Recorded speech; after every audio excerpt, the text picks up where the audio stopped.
El mercado bursátil mundial acaba de presenciar otra caída repentina, una más, dentro de una secuencia inquietante que se viene repitiendo desde el mes de abril de este mismo año. Cada mes, sin falta, las bolsas de valores parecen entrar en un ciclo de crisis y recuperación, una montaña rusa de pánico y euforia que mantiene a millones de inversionistas en un estado constante de incertidumbre. En cuestión de horas, los titulares anuncian desplomes, los índices se tiñen de rojo, los algoritmos de venta automática se activan y el miedo se propaga como una sombra sobre el sistema financiero global. Sin embargo, unos días después, los mercados se recuperan misteriosamente, como si nada hubiera pasado. Este patrón se ha vuelto tan recurrente que muchos analistas ya no hablan de una simple corrección, sino de una guerra silenciosa entre las potencias económicas que están moldeando el nuevo orden financiero del mundo. Si observamos el índice más importante de los Estados Unidos, el S&P 500, el pasado 10 de octubre sufrió una caída del 3%. A simple vista puede parecer una cifra pequeña, pero en un mercado que representa más de 57 billones de dólares en valor total, una pérdida del 3% equivale a varios billones evaporados en cuestión de minutos. Ese tipo de movimientos no son simples ajustes técnicos. Son señales de tensión estructural. Y lo más preocupante es que incluso el Bitcoin, esa moneda que muchos consideraban el refugio alternativo frente a la inestabilidad del sistema tradicional, también cayó alrededor de un 10%. Cuando el Bitcoin cae, el resto del mercado cripto lo sigue inevitablemente. Así funciona el efecto dominó financiero del siglo XXI. Una caída en Wall Street se refleja en los activos digitales, en los precios del oro, en el petróleo, en las materias primas y al final en el bolsillo del ciudadano común. Calqueige. Pero, ¿qué está realmente provocando este comportamiento? ¿Qué hay detrás de estas caídas constantes que parecen más el reflejo de una estrategia que de un accidente? Todo apunta a una nueva guerra comercial, una que podría definir la economía mundial durante las próximas décadas. Hace apenas unas semanas, Donald Trump anunció la imposición de un arancel del 100% sobre los productos provenientes de China. La noticia fue recibida como un terremoto en los mercados. Muchos pensaban que la era de las tarifas había quedado atrás, que los acuerdos firmados entre ambas potencias habían establecido cierta paz económica. Sin embargo, la historia ha demostrado una vez más que las treguas entre gigantes rara vez duran.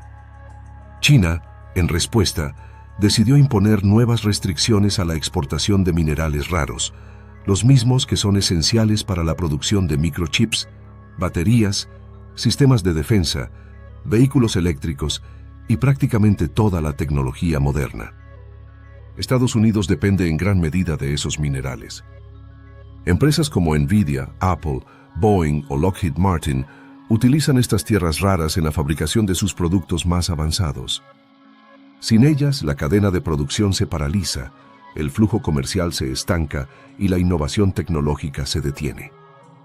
Por eso, el anuncio de Trump fue tanto una reacción como una advertencia. Si China juega con los recursos estratégicos, Estados Unidos responderá con el arma más poderosa que tiene, el mercado. Cuando dos países que juntos representan más del 40% del Producto Interno Bruto Mundial entran en un conflicto directo, las consecuencias no se limitan a sus fronteras. Cada nación, cada empresa y cada inversionista conectado a esta red global termina afectado de alguna manera. La economía moderna es como un cuerpo interdependiente. Si se corta una arteria, todo el sistema sufre. Y lo que estamos viendo es precisamente eso, una batalla económica que se libra sin balas, pero que tiene el poder de hundir economías enteras. En el mes de abril, cuando todo comenzó, el anuncio de Trump sobre nuevos aranceles generó el primer gran temblor del año. China fue, como siempre, el objetivo principal. En cuestión de días, ambos países comenzaron una escalada de amenazas y contraamenazas. Trump impuso tarifas del 145% sobre los productos chinos y China respondió con un 125% sobre las importaciones estadounidenses. Era un juego de espejos donde cada movimiento debía ser respondido con una medida igual o superior. Pekín dejó claro su mensaje. China no se arrodillaría ante ninguna presión extranjera. Si Estados Unidos quería diálogo, lo tendría. Pero si pretendía intimidar, encontraría resistencia. Después de semanas de tensión, ambas naciones acordaron una tregua temporal. Estados Unidos redujo sus tarifas al 30% y China las rebajó al 10%. Los mercados respiraron aliviados. La prensa habló de una victoria diplomática para Washington. Parecía que el problema estaba bajo control. Pero la calma era una ilusión. En cuanto China anunció las nuevas restricciones sobre la exportación de minerales raros, Trump respondió de inmediato reinstaurando el arancel del 100%. Todo el progreso logrado en meses de negociación se desmoronó de un día para otro. La guerra comercial había vuelto al punto de partida. Si analizamos la línea de tiempo, resulta evidente que nada de lo ocurrido desde abril ha servido para resolver el conflicto.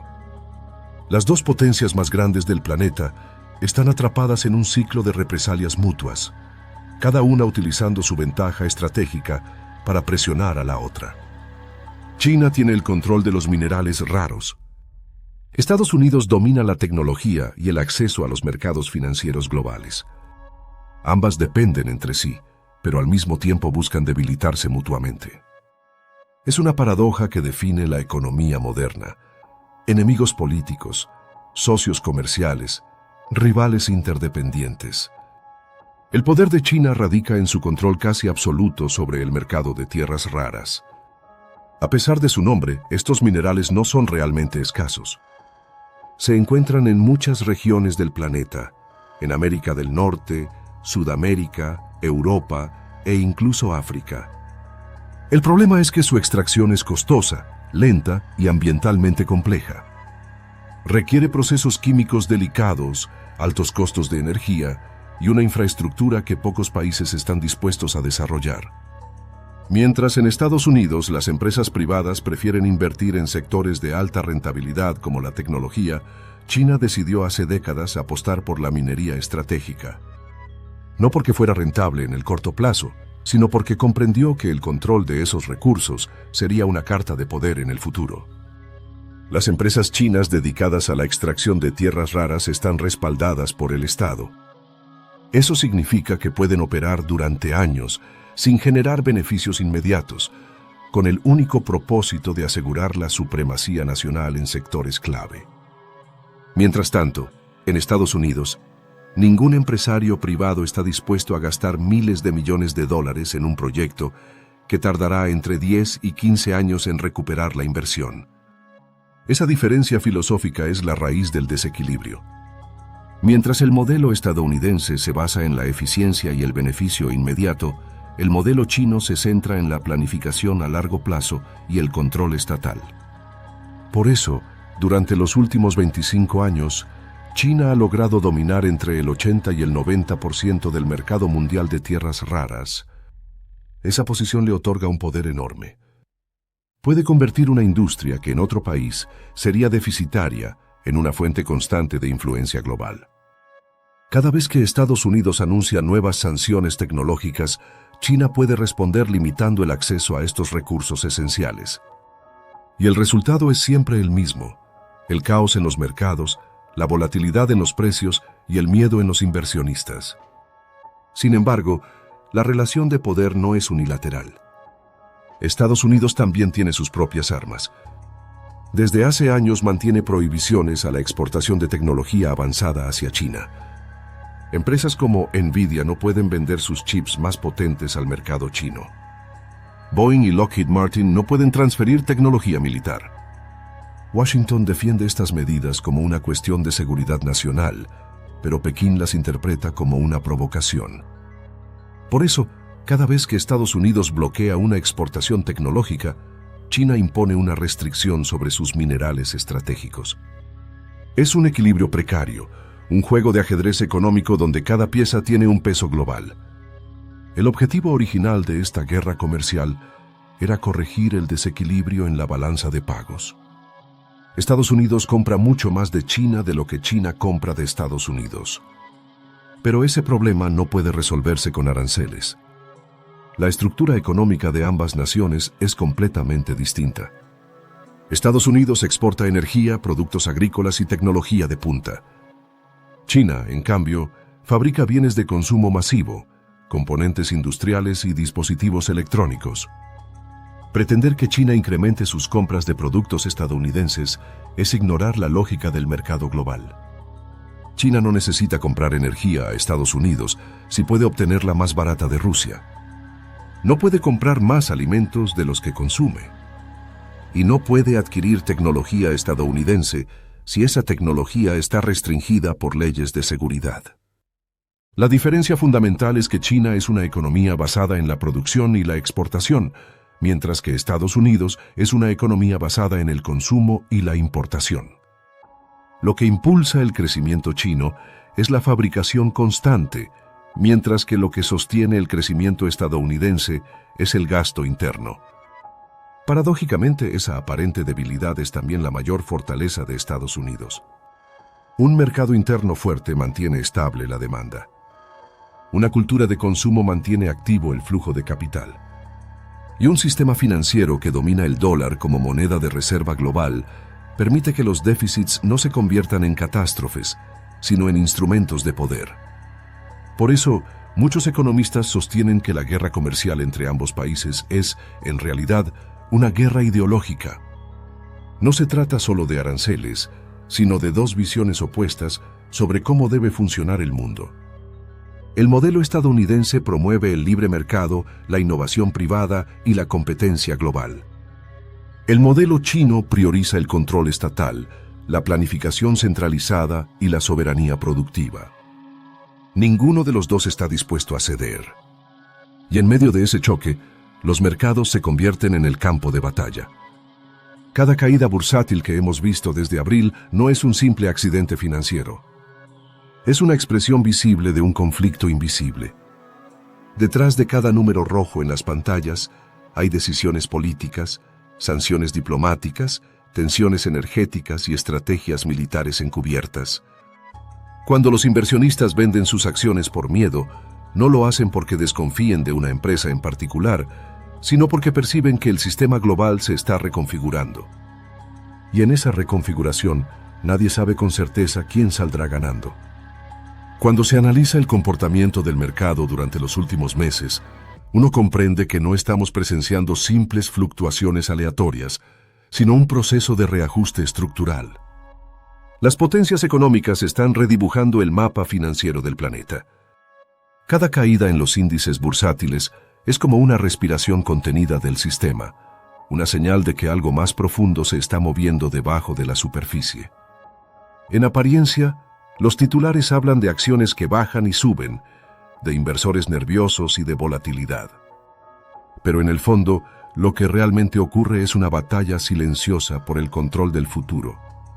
¿Quién fabricará los chips? ¿Quién controlará los minerales? ¿Quién dominará la energía? ¿Quién escribirá las reglas del comercio global?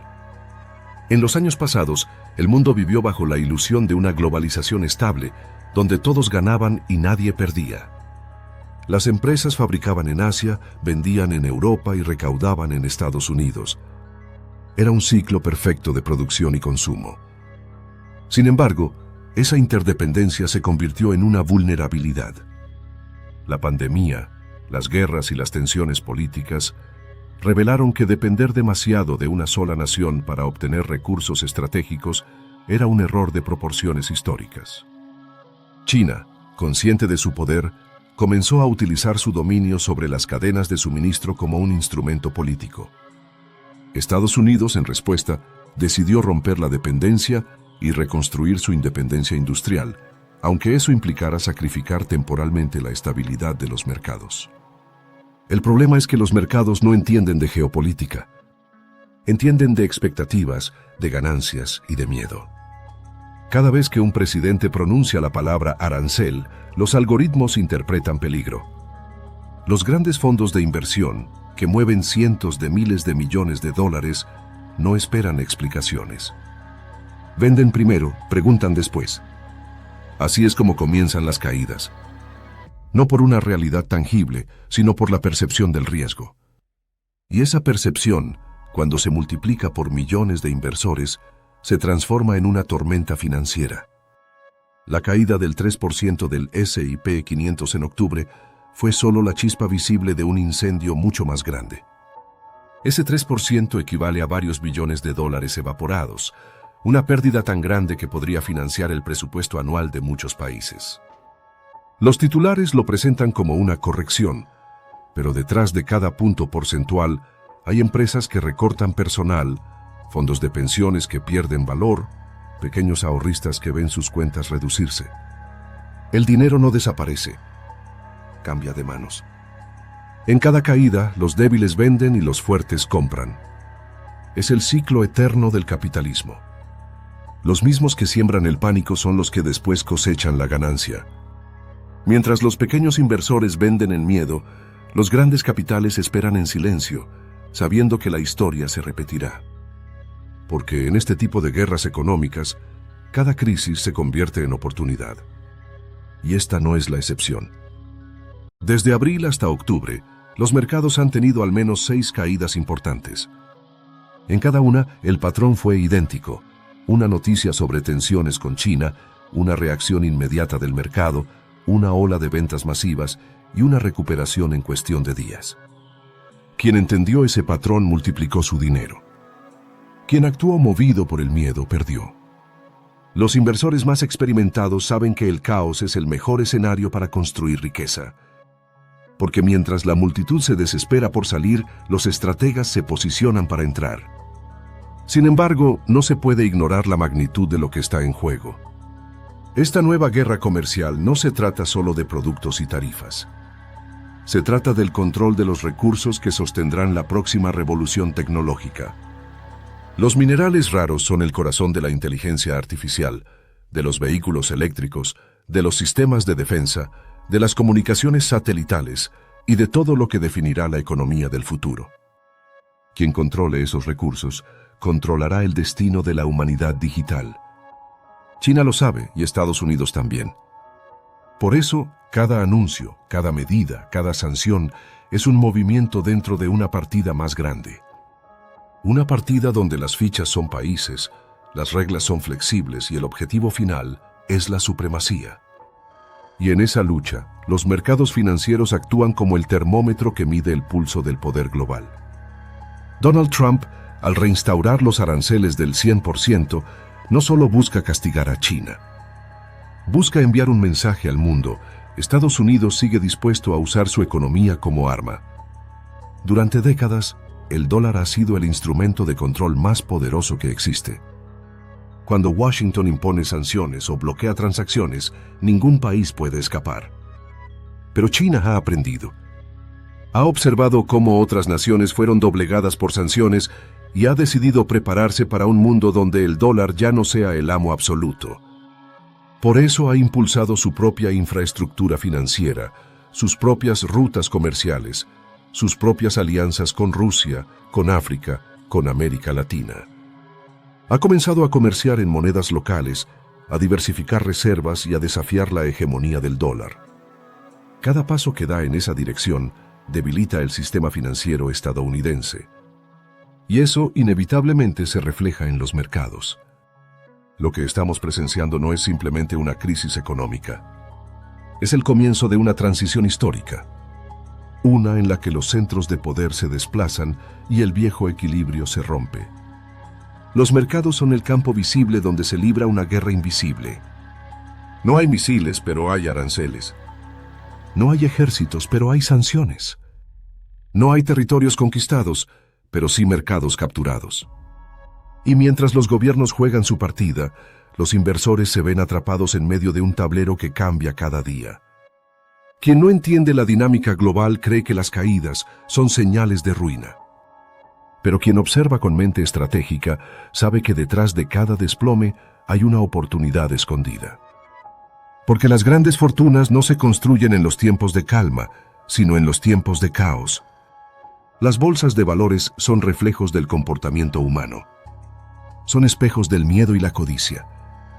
Cuando los precios caen, el miedo se apodera del colectivo y los vendedores multiplican la presión. Pero los grandes estrategas saben que cada caída es una limpieza del sistema.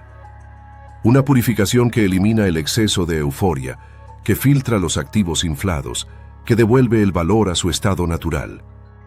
Por eso cada crisis es una oportunidad para aquellos que tienen la visión suficiente para mirar más allá del pánico. En el fondo, las reglas no cambian.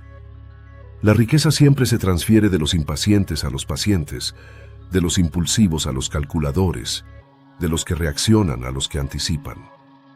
Los inversionistas que han observado el patrón desde abril saben que cada vez que el mercado cae, rebota con más fuerza. Es un ciclo de miedo y recuperación que se repite con precisión casi matemática. Si en abril alguien hubiera comprado después de la primera caída, en octubre habría duplicado su inversión. Pero la mayoría no lo hizo, porque el miedo siempre llega antes que la oportunidad. En este contexto, el conflicto con China no es el fin del mercado, sino su reconfiguración. Estados Unidos está intentando recuperar su soberanía productiva. Está impulsando la fabricación local de chips, promoviendo subsidios para empresas tecnológicas, atrayendo fábricas que antes estaban en Asia. Es un proceso lento, costoso y lleno de obstáculos, pero es la única vía para asegurar su independencia estratégica. A corto plazo eso genera inestabilidad, pero a largo plazo podría transformar la estructura económica del país. Mientras tanto, China busca consolidar su posición como el taller del mundo. Y para ello necesita mantener su acceso a los mercados occidentales, aunque eso implique soportar tarifas más altas. Ambos países se necesitan, pero ambos desconfían. Esa desconfianza es el combustible de la volatilidad. Cada rumor, cada declaración, cada tuit presidencial puede mover miles de millones en cuestión de segundos. El mercado ya no responde a la lógica, responde al ruido. Vivimos en la era del trading algorítmico, donde millones de transacciones se ejecutan automáticamente en fracciones de segundo. En ese escenario, la información es poder, y la manipulación de la información es aún más poderosa.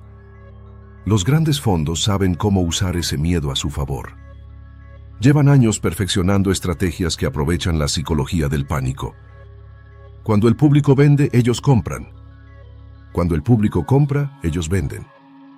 No porque sean más inteligentes, sino porque son más pacientes. Porque entienden que la masa se mueve por emociones, no por razones.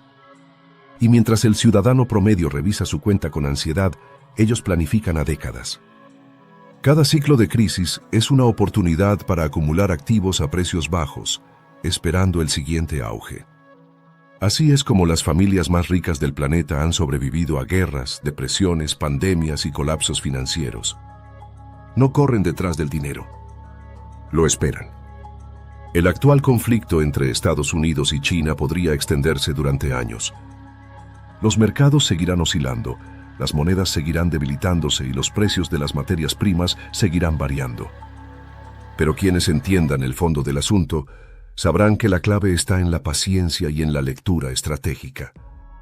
Las bolsas pueden caer una y otra vez, pero la economía mundial no colapsará del todo. Se reacomodará.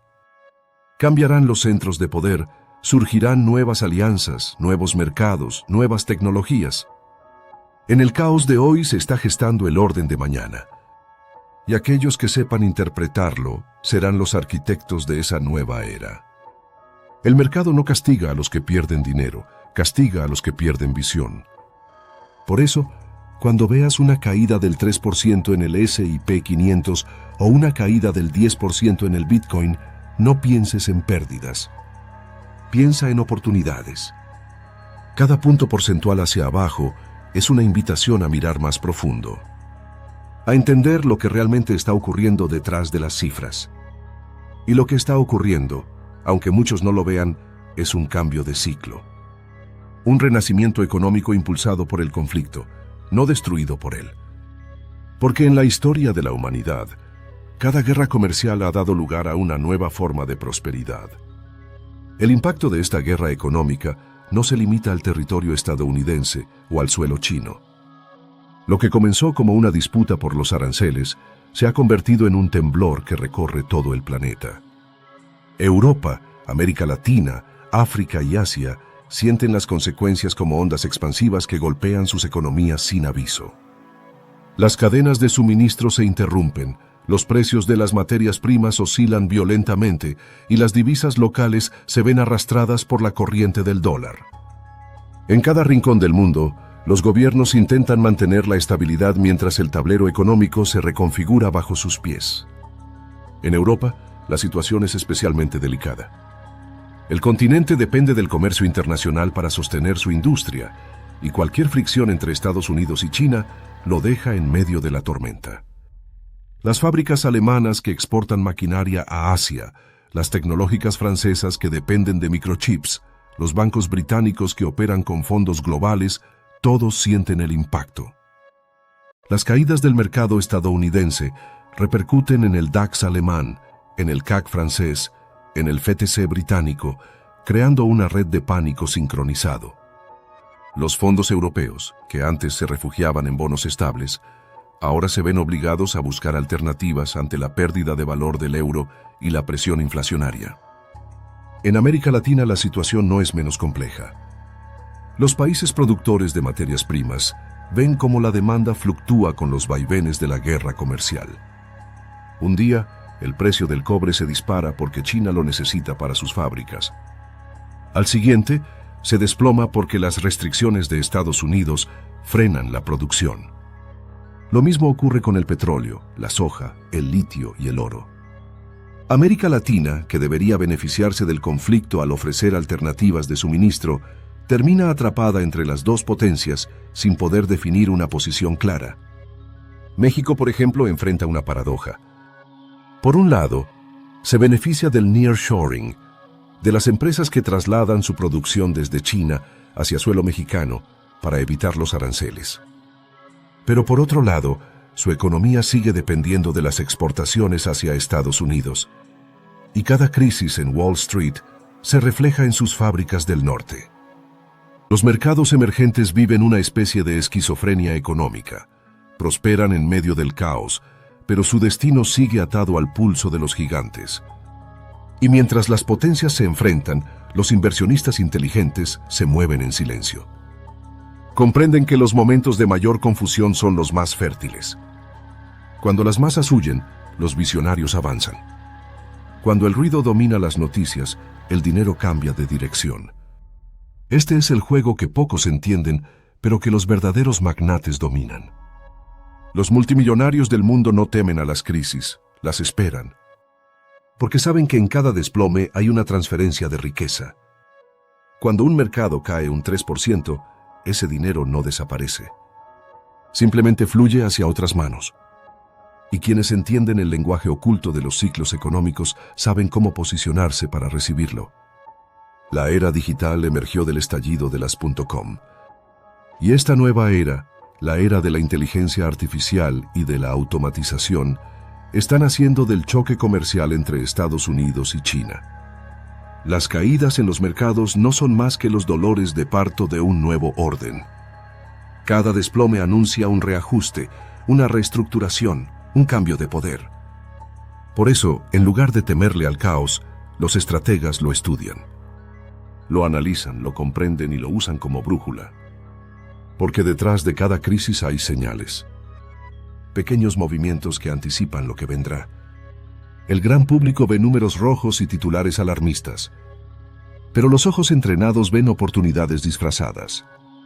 Cuando el Bitcoin cae un 10%, los novatos venden por pánico, pero los fondos institucionales compran en silencio. Cuando el S&P 500 pierde 3 puntos en un solo día, los medios hablan de colapso, pero los grandes bancos preparan sus compras. El juego no está en evitar el miedo, sino en comprenderlo. ¿Sientes que el tiempo pasa y aún no sabes cómo dar ese gran paso hacia una vida mejor? ¿Te frustra ver cómo otros invierten, generan ingresos y avanzan, mientras tú sigues esperando el momento perfecto? Ese momento es ahora. He escrito este libro pensando en personas como tú, que tienen el deseo, pero necesitan una guía real, práctica y directa para comenzar. Este no es un libro más. Es una herramienta poderosa que te abrirá los ojos a nuevas oportunidades de inversión. Te mostrará dónde poner tu dinero, cómo hacerlo crecer y sobre todo, cómo tomar decisiones financieras que te liberen, no que te atrapen. Cada página está diseñada para inspirarte a actuar, para que dejes de sobrevivir y empieces a construir el futuro que mereces. No importa si hoy no sabes nada de inversiones. Lo que importa es que estás listo para aprender y cambiar tu historia. Así que no dejes pasar esta oportunidad. Haz clic ahora, adquiere tu libro, Tu camino hacia la riqueza, y conviértete en el protagonista de tu propio éxito. Este libro puede ser el comienzo de una vida completamente nueva. Los 15 principios que los padres ricos enseñan a sus hijos, antes de que sea tarde. La mayoría de los padres duermen con un pensamiento en la cabeza. No es el miedo a no tener suficiente dinero para ellos, sino el temor a que sus hijos lleguen a los 35 años y aún dependan de ellos para pagar el alquiler. Ese miedo no es señal de mala crianza, sino de lecciones que nunca fueron enseñadas. Lo que separa a una familia rica de una familia común no siempre es la cantidad de dinero, sino la educación financiera que se transmite de generación en generación. Porque los hijos de las familias ricas no llaman a sus padres para pedir dinero, no porque los padres sean tacaños, sino porque los hijos aprendieron desde jóvenes cómo funciona el dinero. Y ese conocimiento, esa independencia, es el verdadero legado. Hoy, descubrirás las 15 lecciones que los padres ricos enseñan temprano.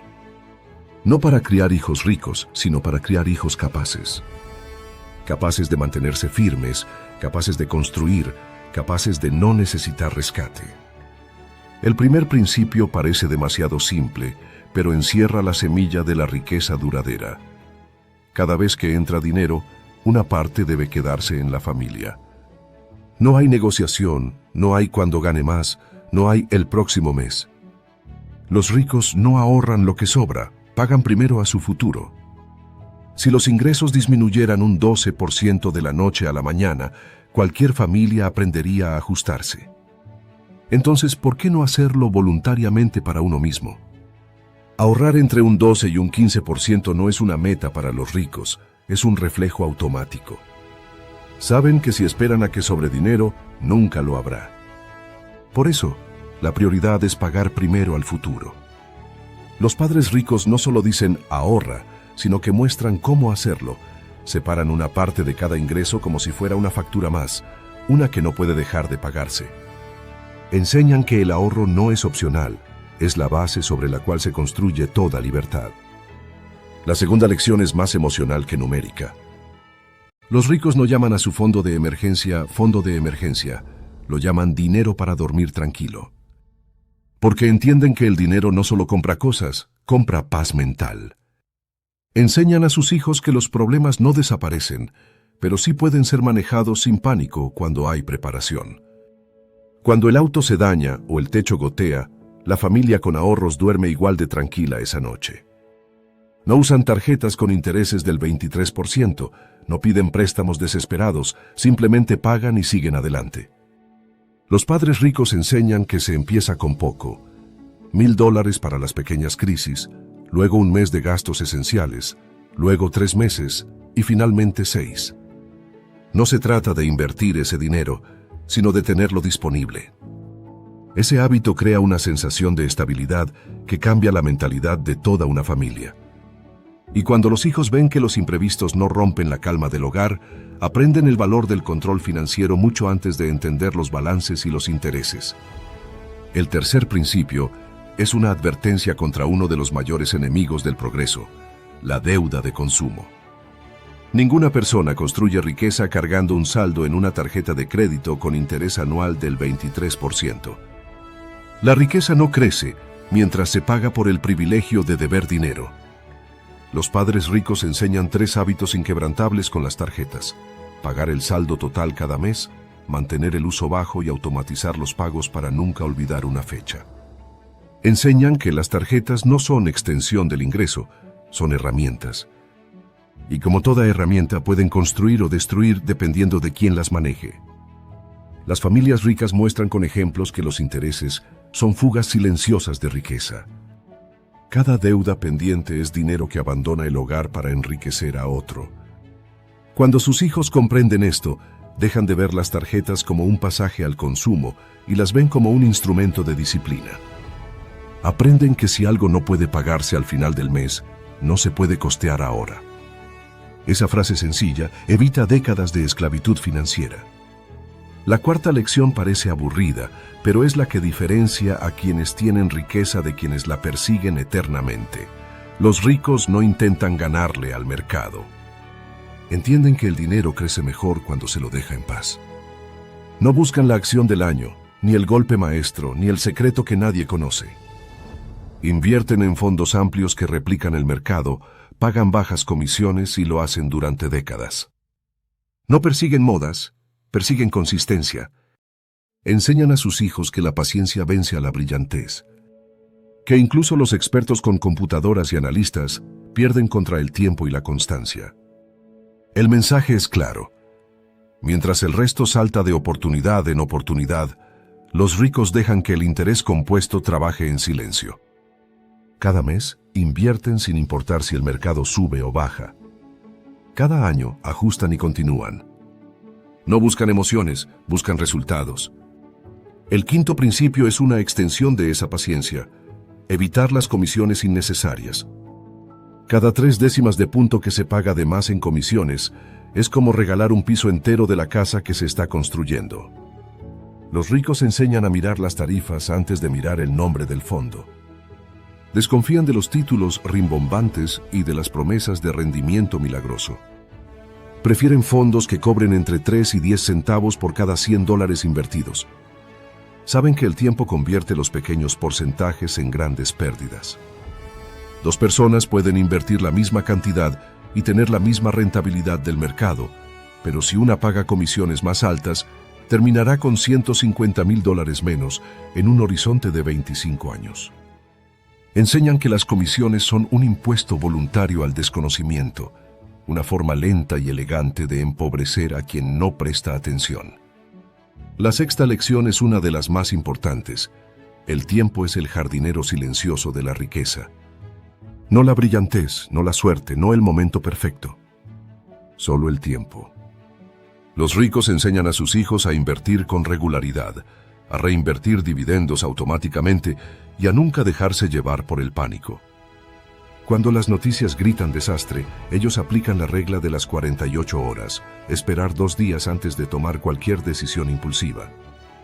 Entienden que las emociones son el enemigo de las finanzas. Quien se deja llevar por el miedo, vende barato y compra caro. Quien permanece firme, recoge los frutos. Durante las crisis, los ricos mantienen el rumbo mientras otros corren a vender. Y cuando la calma vuelve, son los que cosechan las mayores ganancias. Enseñan a sus hijos que el verdadero secreto no es evitar las tormentas, sino no abandonar el barco cuando llueve. La séptima lección es una de las más ignoradas por la clase media: aprovechar el dinero gratuito que ofrecen los empleadores. Muchos padres ni siquiera saben que sus empresas ofrecen aportes de jubilación equivalentes a un porcentaje del salario. Dejar de aprovechar eso es como rechazar un aumento de sueldo cada año. Los ricos se aseguran de que sus hijos comprendan que si una empresa ofrece un aporte del 4%, ese dinero debe tomarse completo. Rechazarlo es perder cientos de miles a lo largo de la vida laboral. Enseñan a revisar cada beneficio, cada plan de jubilación, cada oportunidad de multiplicar los aportes. Los ricos no dejan dinero sobre la mesa. Lo consideran casi un pecado financiero. Y al enseñar esto, inculcan una mentalidad de aprovechamiento total de las reglas del sistema. El octavo principio es menos conocido, pero increíblemente poderoso. Si una familia tiene un plan de salud con deducible alto, puede abrir una cuenta de ahorro para la salud. Es una de las pocas herramientas donde el dinero entra sin impuestos, crece sin impuestos y puede retirarse sin impuestos para gastos médicos. Los ricos lo usan no solo para cubrir doctores, sino como un fondo adicional de jubilación. Pagan los gastos pequeños de su bolsillo y dejan crecer esa cuenta durante décadas. A largo plazo, se convierte en un fondo poderoso que cubre los costos médicos de la vejez. Enseñan a sus hijos que cada dólar con triple beneficio fiscal es un tesoro. Que la estrategia no está solo en ganar más, sino en conservar mejor. El noveno principio empieza temprano. Los hijos de las familias ricas aprenden a ahorrar para la jubilación antes de cumplir la mayoría de edad. Cuando un adolescente consigue su primer trabajo, los padres abren una cuenta de retiro y lo ayudan a aportar, aunque sea una pequeña suma. Un niño de 16 años que invierte $50 al mes puede tener cientos de miles al jubilarse y, lo más importante, aprende el poder del interés compuesto. Enseñan que el dinero joven crece con fuerza descomunal, que cada dólar temprano vale más que 10 tardíos. Los padres ricos no regalan dinero, igualan los aportes de sus hijos. Si el hijo pone 50, ellos ponen otros 50. No es un regalo, es una lección. Enseñan que la riqueza crece cuando se respeta el proceso, no cuando se busca el atajo. El 10º principio ha cambiado en los últimos años y representa una gran oportunidad. Durante mucho tiempo, los padres temían ahorrar demasiado para la educación universitaria, por miedo a que el dinero quedara atrapado si el hijo obtenía becas o decidía no estudiar. Pero ahora, las leyes permiten transferir esos fondos no usados a cuentas de retiro. Eso significa que cada dólar ahorrado para la educación, si no se utiliza, sigue siendo una inversión en el futuro. Enseñan así que el dinero bien planificado nunca se desperdicia. Los ricos eliminan el miedo a ahorrar demasiado y convierten la previsión educativa en una doble estrategia: formación y retiro. En su mentalidad, todo recurso debe tener más de un propósito, porque el dinero inteligente cumple múltiples funciones a la vez. El 11º principio rompe con una ilusión profundamente arraigada: el orgullo del automóvil. Los padres ricos enseñan que no hay que ser orgulloso del auto, sino orgulloso de la libertad. Antes de comprar un vehículo, calculan con sus hijos el costo real, no solo la cuota mensual, sino el seguro, la gasolina, el mantenimiento, los impuestos y los intereses. Comprenden que el verdadero precio de un auto promedio puede alcanzar $1,000 al mes. En lugar de invertir en apariencia, invierten en tranquilidad. Enseñan que es mejor parecer modesto y ser libre que parecer exitoso y estar endeudado. El auto, para los ricos, no es símbolo de estatus, es una herramienta. No los posee, ellos lo poseen a él. Enseñan a sus hijos que cada pago evitado puede convertirse en un ladrillo más en la construcción de su independencia. El 12º principio aborda algo invisible, pero poderoso: el crédito. Enseñan que el puntaje crediticio es el currículum de la vida financiera. Mantener un crédito sólido abre puertas a tasas más bajas, mejores oportunidades y acceso a capital cuando realmente se necesita. Pero la lección va más allá del número. Se trata de responsabilidad, de cumplir con la palabra dada. Los ricos enseñan que un buen historial crediticio no se construye con trucos, sino con constancia. Que cada factura pagada a tiempo es un voto de confianza que el sistema recuerda. Enseñan a usar el crédito como un aliado, no como una muleta. El 13º principio explica cómo nacen los hábitos financieros. No se forman en 21 días como dicen los mitos, sino en promedio en 66 días. Pero el tiempo exacto no importa. Lo que importa es la consistencia. Los ricos no confían en la fuerza de voluntad, confían en los sistemas. Establecen rutinas: revisar el presupuesto cada viernes, ajustar inversiones el primer día del mes, guardar los reembolsos de impuestos en el ahorro. De esa forma, el dinero se ordena solo, sin depender del estado de ánimo. Enseñan a sus hijos que la disciplina no es hacer lo correcto cuando se quiere, sino cuando se debe. El 14º principio tiene raíces psicológicas. Durante años se creyó que el éxito dependía de la fuerza de voluntad, pero estudios demostraron que el entorno es más decisivo. Los ricos lo saben. Por eso crean contextos donde ahorrar es fácil y gastar impulsivamente es difícil. Automatizan aportes, establecen periodos de espera antes de grandes compras, convierten las decisiones financieras en procesos predefinidos. Enseñan que el entorno moldea el comportamiento más que el carácter.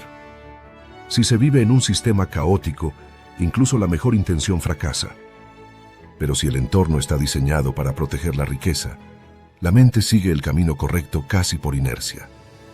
El 15º y último principio es el que más familias evitan, pero también el que más demuestra amor: planificar la herencia.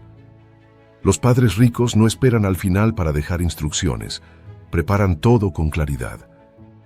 Actualizan beneficiarios, redactan testamentos, establecen poderes notariales y crean carpetas familiares donde sus hijos saben exactamente qué hacer si algo ocurre. No lo ven como morbo, sino como responsabilidad. Entienden que planificar no es preparar la muerte, sino proteger a los vivos. Porque el amor también se mide en organización. Cuando los hijos no deben adivinar contraseñas ni buscar documentos en medio del dolor, eso es cuidado verdadero. Estas 15 lecciones son más que consejos financieros. Son una filosofía de vida. Enseñan que la riqueza no se trata solo de dinero, sino de claridad, de paz, de responsabilidad y de propósito. Los padres ricos no educan para la dependencia, sino para la libertad. Y cuando sus hijos crecen sabiendo que el dinero es una herramienta, no un amo, la familia no solo hereda bienes, hereda sabiduría. La mentalidad silenciosa de las familias ricas. El dinero no solo se hereda en cuentas bancarias, también se hereda en mentalidades. Cuando un niño crece viendo a sus padres tratar el dinero con respeto y estrategia, ese niño internaliza una forma distinta de entender el valor, el esfuerzo y el futuro. No importa cuánto gane, sino cómo interpreta lo que gana. Esa es la semilla de la libertad financiera. La primera lección, paga primero a tu futuro, no es una técnica, es una filosofía. Los ricos entienden que ahorrar no es postergar la vida, es protegerla. Cuando apartas una parte de tus ingresos antes de gastar, estás enviando un mensaje silencioso a tu subconsciente. Tu futuro importa tanto como tu presente. Cada dólar que guardas es una promesa contigo mismo, una forma de decir, me respeto lo suficiente como para prepararme. Los padres ricos no enseñan esto con discursos, sino con actos. Cuando sus hijos reciben dinero, ya sea de un trabajo, un regalo o una venta, los padres les enseñan a separar una porción automáticamente. A veces el 10%, a veces el 15%, pero siempre algo. Lo importante no es la cantidad, sino el hábito. Porque el dinero no crece con deseo, crece con disciplina. Y el niño que aprende a ahorrar antes de gastar, crece con una mente que siempre busca multiplicar antes que consumir. La segunda lección, la del fondo de paz, es quizá una de las más humanas. Los ricos entienden que el estrés financiero destruye más familias que las enfermedades o los desacuerdos. Un fondo de emergencia no es solo un número en el banco, es un escudo contra el miedo. Imagina que una familia tiene un ahorro suficiente para cubrir 6 meses de gastos esenciales. Esa familia puede afrontar un despido, una enfermedad o una crisis sin perder el sueño. Mientras otros se desesperan, ellos planean. Mientras otros entran en pánico, ellos se adaptan. Por eso los padres ricos llaman a ese fondo dinero para dormir tranquilo. Enseñan a sus hijos que no se trata de tener mucho, sino de tener lo suficiente para que nada externo te rompa. En la mente de un niño, ese ejemplo se traduce en seguridad emocional. Aprenden que el dinero no es solo poder, es estabilidad. En la tercera lección, la del crédito, los ricos explican algo que pocos comprenden. Las deudas son cadenas, y aunque sean invisibles, pesan. Enseñan a sus hijos que cada vez que usan dinero que no tienen, están hipotecando su libertad futura. Que cada compra impulsiva con tarjeta es una decisión que roba tranquilidad del mañana. Los hijos de las familias ricas no crecen temiendo las tarjetas, sino entendiéndolas. Saben que si pagan todo antes del corte, el crédito se convierte en aliado. Que si lo usan bien, el sistema los recompensa con confianza. Pero si lo usan mal, el sistema los aprisiona. Un padre rico puede decirle a su hijo algo tan simple como: el dinero prestado puede darte comodidad hoy, pero te roba elección mañana. Esa frase, si se comprende a fondo, vale más que cualquier curso de finanzas. La cuarta lección, invertir de forma sencilla y constante, es una de las más poderosas. Los ricos saben que la emoción es el enemigo del inversor. Por eso enseñan a sus hijos a ser pacientes. No buscan duplicar su dinero en un año, buscan multiplicarlo en 30. Les muestran que el secreto no está en las oportunidades brillantes, sino en las estrategias aburridas pero efectivas. Un padre puede enseñar a su hijo a invertir en un fondo indexado, explicándole que al hacerlo, está comprando un pedacito de las mejores empresas del país. Les dice, no apuestes, participa. Esa mentalidad cambia todo, porque enseña a ver la economía no como un casino, sino como una plantación. Si siembras cada mes, recogerás en el futuro. Si dejas de sembrar, no habrá cosecha. Así de simple. En la quinta lección, las comisiones, los padres ricos enseñan algo que a menudo se ignora. Los detalles pequeños son los que deciden el destino. Un 0.5% de diferencia en comisiones puede parecer insignificante, pero con el paso de los años se convierte en una pérdida gigantesca. Les explican a sus hijos que el sistema financiero está lleno de manos invisibles que quieren una parte de su trabajo, y que su tarea es proteger cada dólar como si fuera un soldado que defiende su futuro. No regales tu dinero a quien no trabaja por ti, repiten. Los hijos que entienden eso aprenden a ser guardianes, no víctimas. La sexta lección, la del tiempo como aliado, enseña una verdad universal. El tiempo multiplica el dinero de quienes lo respetan y lo destruye para quienes lo desperdician. Un dólar invertido temprano es como una semilla que tiene toda una vida para crecer. Por eso los padres ricos enseñan a no interrumpir el proceso. Dicen a sus hijos que la paciencia es la inversión más rentable del mundo. Les enseñan que las crisis no duran, pero las decisiones impulsivas sí. Que cuando el mundo entra en pánico, los ricos se mantienen firmes porque saben que la historia siempre recompensa al que no se rinde. La séptima lección es la más subestimada: aprovechar el dinero gratuito que el sistema ofrece. Les enseñan a sus hijos que si un empleador ofrece una contribución a la jubilación, rechazarla es rechazar un regalo. Les muestran con ejemplos cómo unos pocos puntos porcentuales aportados año tras año se convierten en cientos de miles. Y lo más importante, inculcan una mentalidad que siempre busca aprovechar las reglas del sistema, no quejarse de ellas. Los ricos entienden el juego y enseñan a sus hijos a jugarlo mejor. El octavo principio, el de las cuentas de ahorro para salud, enseña planificación y visión a largo plazo. Los ricos no esperan a enfermarse para pensar en los costos médicos. Preparan el terreno con anticipación. Les enseñan a sus hijos que la salud es parte del patrimonio y que un sistema bien diseñado puede convertir una obligación en una oportunidad. En lugar de pagar con miedo, pagan con estrategia. Les muestran que la inteligencia no está solo en ganar más, sino en pagar menos al Estado legalmente, usando las herramientas que existen. En la novena lección, la del ahorro temprano, los padres ricos enseñan la magia del tiempo. Cuando un joven comienza a invertir desde su primer trabajo, está construyendo una máquina que trabaja día y noche durante toda su vida. Enseñan que cada dólar invertido en la adolescencia puede convertirse en cientos a los 60 años. Pero más allá del número, el hábito crea identidad. Un joven que ve crecer su dinero aprende responsabilidad. Entiende que el sacrificio de hoy se convierte en abundancia mañana. Esa comprensión temprana es el verdadero privilegio que las familias ricas heredan. La décima lección, sobre los fondos educativos, refleja la visión integral que tienen los ricos. No ven la educación como un gasto, sino como una inversión doble. Les enseñan a sus hijos que el dinero ahorrado para aprender puede transformarse en dinero para vivir si se planifica bien. Con la nueva posibilidad de convertir fondos educativos en cuentas de retiro, los ricos ven oportunidades donde otros ven obstáculos. Y sus hijos aprenden que cada regla puede convertirse en ventaja si se estudia con atención. En la 11ª lección, la de los autos, los padres ricos enseñan el valor de la modestia estratégica. No temen parecer simples porque saben que la apariencia no paga facturas. Prefieren un auto usado y una cuenta llena que un auto nuevo y una deuda vacía.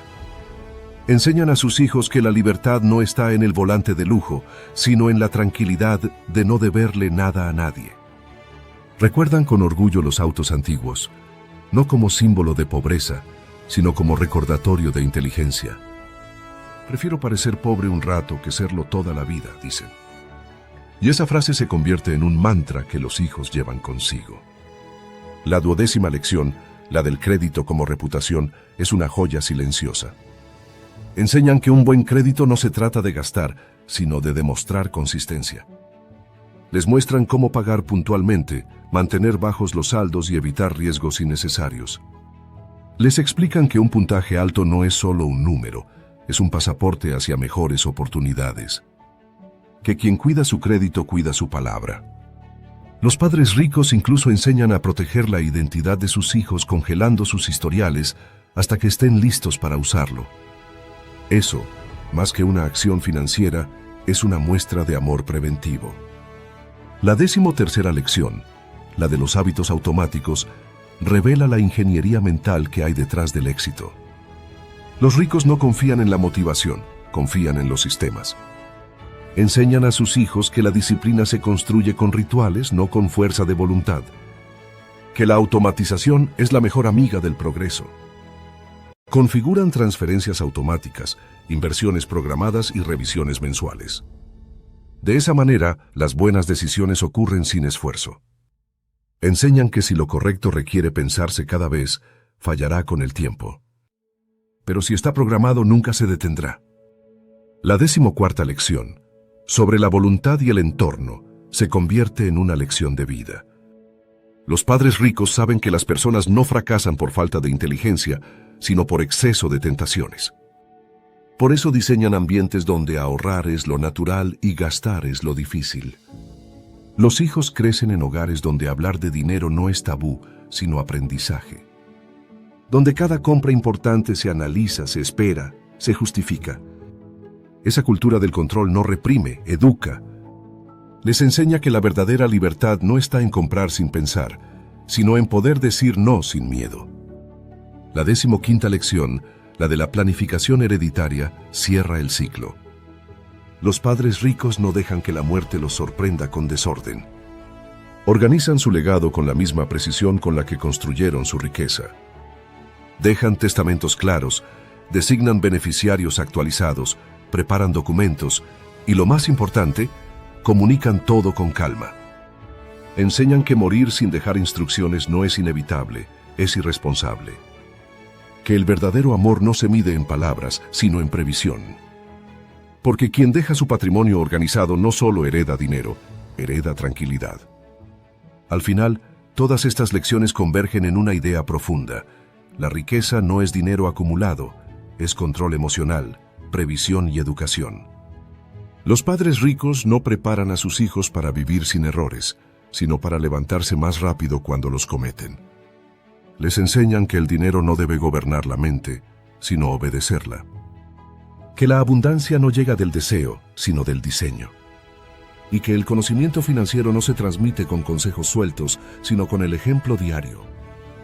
Por eso, cuando los hijos de las familias ricas llegan a la adultez, no necesitan pedir ayuda.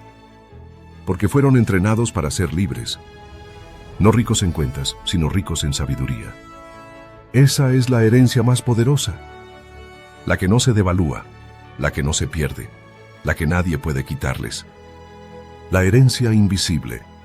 Hay algo que distingue a las familias ricas de las familias comunes más allá de sus casas o sus autos. No se les enseña a temer la pobreza, sino a amar la independencia. No se les dice que el dinero es lo más importante, se les muestra que el dinero es lo que les permite proteger lo que realmente importa. Por eso, las familias ricas hablan de dinero abiertamente. No como tabú, no como tema vergonzoso. Hablan de él en la mesa, en el auto, en los paseos. Lo tratan como lo que es, una herramienta de vida. Mientras muchas familias evitan el tema por miedo o incomodidad, los ricos lo integran como parte natural de la educación. No dicen el dinero no da la felicidad, dicen el dinero amplifica lo que ya eres. Si eres sabio, el dinero expandirá tu sabiduría. Si eres imprudente, amplificará tu caos. Por eso enseñan que antes de ganar más, hay que aprender a ser más. ¿Sientes que el tiempo pasa y aún no sabes cómo dar ese gran paso hacia una vida mejor?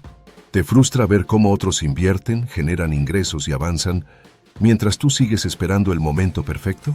Ese momento es ahora. He escrito este libro pensando en personas como tú, que tienen el deseo, pero necesitan una guía real, práctica y directa para comenzar. Este no es un libro más. Es una herramienta poderosa que te abrirá los ojos a nuevas oportunidades de inversión. Te mostrará dónde poner tu dinero, cómo hacerlo crecer y, sobre todo, cómo tomar decisiones financieras que te liberen, no que te atrapen. Cada página está diseñada para inspirarte a actuar, para que dejes de sobrevivir y empieces a construir el futuro que mereces. No importa si hoy no sabes nada de inversiones. Lo que importa es que estás listo para aprender y cambiar tu historia. Así que no dejes pasar esta oportunidad. Haz clic ahora, adquiere tu libro, Tu camino hacia la riqueza, y conviértete en el protagonista de tu propio éxito. Este libro puede ser el comienzo de una vida completamente nueva.